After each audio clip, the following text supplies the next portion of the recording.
Hai, balik lagi di Ekonom Pemalas. Sorry banget gue udah lama nggak update karena kesehatan mental gue kacau sekali. Gue ke psikiater dan kemungkinan besar sampai 1 bulan ke depan gue bakal minum obat. So, setelah gue baikan, jadi here's the update. Uh, gue lagi seneng ngeliatin beberapa orang yang sukses lah dalam dunia investasi pasar modal dan setelah melakukan kalkulasi, perhitungan dan segala macam, gua rasa strategi ini adalah merupakan yang menurut gua terbaik dengan kondisi keuangan yang nggak cukup besar. Kalau misalkan kalian punya uang yang cukup besar, ya hasilnya kayak Warren Buffett, di mana lo butuh cari fair company dengan growth yang benar-benar di atas rata-rata.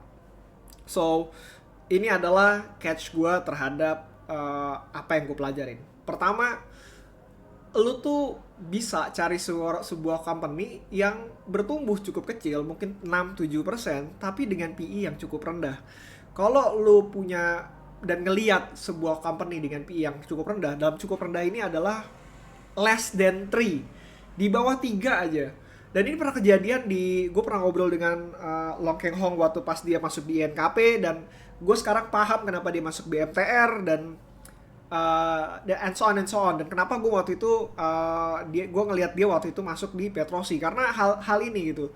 PE yang cukup rendah atau PE 2 lu berakibat bahwa investasi lu akan berganda tanda kutip tanpa adanya perkembangan. Lu akan berganda dalam waktu 2 tahun. 2 tahun itu tuh artinya kan 50% per tahun kurang lebih lah. More sebenarnya less than 50% lah. Uh, Kalau di compounding dan di compounding itu cukup baik selama hampir 10 tahun, 50 itu nyaris kayak lu menggandakan uang sekitar 56 kali kalau nggak salah. Bukan 35, 56 kali selama 10 tahun. Jadi kalau misalnya lu gandain 50 50 50%, 50%, 50% tiap tahunnya, dan itu kan berganda sebesar itu. Yang lu butuh temukan adalah company dengan PE yang cukup rendah dan lu yakin dia pasti masih bisa growth. Itu yang pertama. Alasan kenapa company-company ini, bahkan Mohnish Pabrai sendiri punya prinsip yang mengatakan bahwa lu harus mencari company yang punya PE di bawah 1 bahkan. Lihat aja company-company yang PE-nya di 1 dan lo telisik, dan kalau misalkan lo ngelihat bahwa ada yang menarik di dalam situ, lo bisa berinvestasi di dalamnya. Dan itulah kenapa Warren Buffett ataupun uh, Warren Buffett sendiri pernah ngobrol di ininya di salah satu acaranya, dia bilang bahwa compounding 50% itu dimungkinkan kalau misalkan lu punya modal yang cukup kecil, karena lu bisa melihat company-company yang dengan PE 1 tersebut. Itu yang pertama. Yang kedua adalah company dengan PBV yang cukup rendah. Cukup rendah di sini di mana itu adalah di bawah 0,3 atau di bawah 0,2. Dan menurut gue teori ini gak selalu selamanya berhasil. Gue gak terlalu suka dengan cara ini, tapi it works kalau misalkan lo masuk ke company yang benar gitu. Alasan yang sama kenapa gue bisa ngelihat bahwa PNLF masih diinvestasi oleh Lokeng Hong, LKH, ataupun sama satu orang lagi gue lupa namanya siapa. Gajah Tunggal waktu itu dia masuk dengan seperti itu. Lalu lu bisa ngelihat lagi kayak apa ya, PNLF, Panin, BMTR juga ada di posisi yang cukup menarik juga, karena sebenarnya pada ujung-ujungnya valuasi tentang aset gitu, tentang aset. Kalau misalkan aset itu dihargai di bawahnya, even kayak di bawah 0,2, let's say dia naik ke angka 0,6, itu lu dari triple your own money gitu, tanpa harus ngapa-ngapain gitu. Yang perlu lu perhatikan adalah company itu nggak mati atau company itu akan hidup terus. Intinya adalah cash flow-nya lancar. Kalau misalkan cash flow from operations-nya lancar, dia bisa generate duit, dia bisa bayar utang dan segala macam, atau dia bisa jual asetnya, ya sudah, lo bisa berinvestasi di sana. Gue tidak terlalu menyarankan, gue lebih suka dengan company dengan PE yang cukup rendah. Yang ketiga adalah company dengan growth yang cukup tinggi. Sejauh ini LKH nggak pernah menyebutkan jenis company ini, tapi dia punya satu buah list company yang dia nggak mau disebutkan waktu itu, adalah company dengan pertumbuhan yang cukup baik, dan dia nggak mau menyebutkannya, bukan Unilever waktu itu dia bilang. Dan company ini dia mau berinvestasi kalau misalkan dia nggak pernah menemukan investasi lainnya. Selama PE-nya masih fair, pertumbuhan yang cukup tinggi, dia akan berinvestasi pada company ini karena menurut dia pertumbuhannya akan terus baik.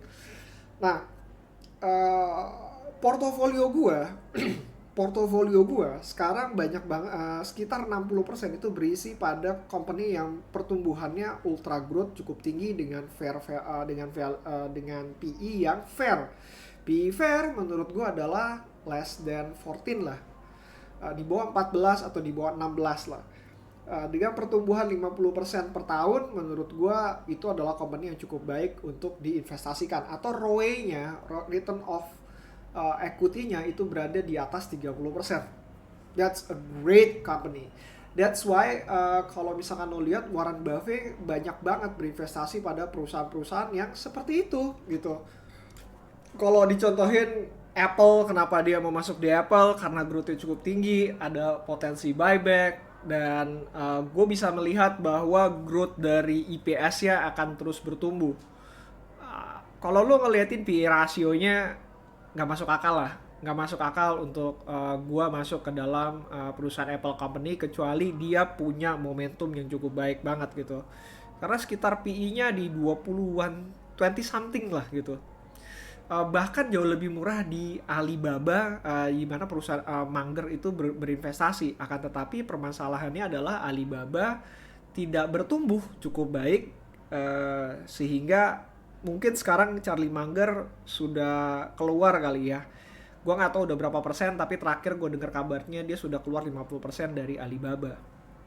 Nah, itu key take dari apa yang gue mau investasikan, mungkin at least kayak sampai beberapa tahun yang ke depan, bahwa pikiran gue yang terlalu rumit mengakibatkan investasi gue menjadi nggak bagus gitu, nggak terlalu baik, sehingga gue beranggapan bahwa berinvestasi pada PE rendah ketika momentum itu ada atau perusahaan siklikal, itu jauh lebih baik. Itu jauh lebih baik dibanding gue harus berpikir bahwa apakah perusahaan ini bertumbuh terus dengan pertumbuhan yang cukup tinggi. So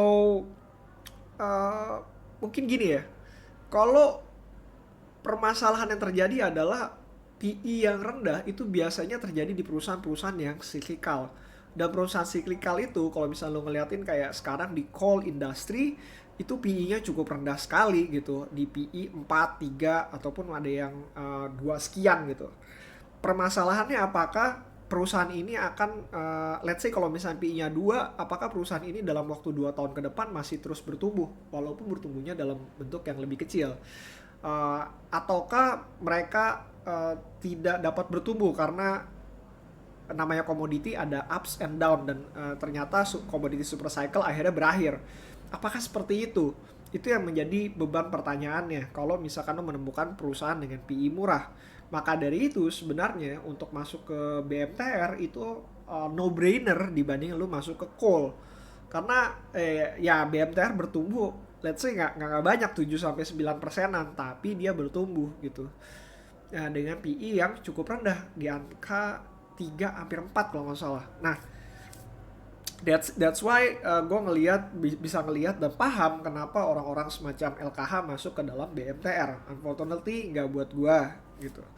Terus kedua, kalau misalkan lu ngambil di perusahaan yang fair dengan pertumbuhan yang cukup tinggi, yang lu butuh ketahui adalah apakah pertumbuhan ini akan terus-menerus bertumbuh gitu. Perusahaan dengan ROE yang cukup tinggi itu bukan berarti dia akan bertumbuh sesuai dengan ROE-nya. Kadang-kadang mereka akan melakukan reinvestasi sebagian dari labanya, ada juga yang mereka lakukan pembayaran sebagai dividen ataupun buyback saham-sahamnya mereka. Berikutnya